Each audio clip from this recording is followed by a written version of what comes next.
Welcome back to my channel. Today's video is gagawa tayo ng ice candy. 1 cup of cornstarch. Yan. Ihalo sa 12 cups of water. So, boiled water po yan, guys. Yan. Ihalo lang yan. So, stir it hanggang sa maluto.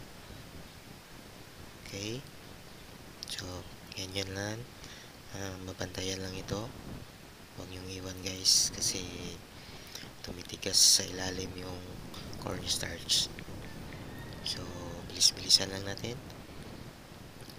Okay. Yan, guys. I'm all for you.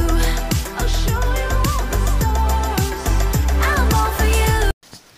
Okay.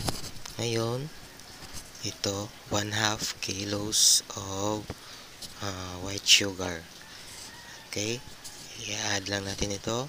Yan. Tsaka sabay paghalo. So, mix. Yan, guys. So, bilis, kunti. Mahina, bilis. Ayan, guys. Yan ang resulta. So, mukhang luto na siya. Fast forward tayo, guys. Yan. Nilagay na natin ito sa Tupperware. Add lang natin ito 1 can 410 ml evaporada and 1 can 410 ml creme de sada.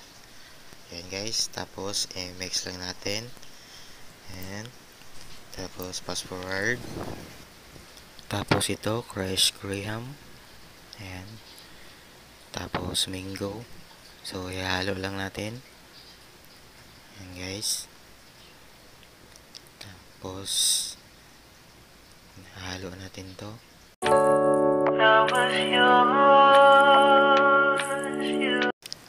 Ito naman yung panukat ko. 1/2 cup. Hindi masyadong puno para sakto lang sa ice candy wrapper na 1 3/4 by 10. So, ayan na, guys, ang resulta. Ayan. So, nasa freezer na yan. Matigas na. So, another flavor. So, guys, thank you for watching. Subscribe. Bye-bye.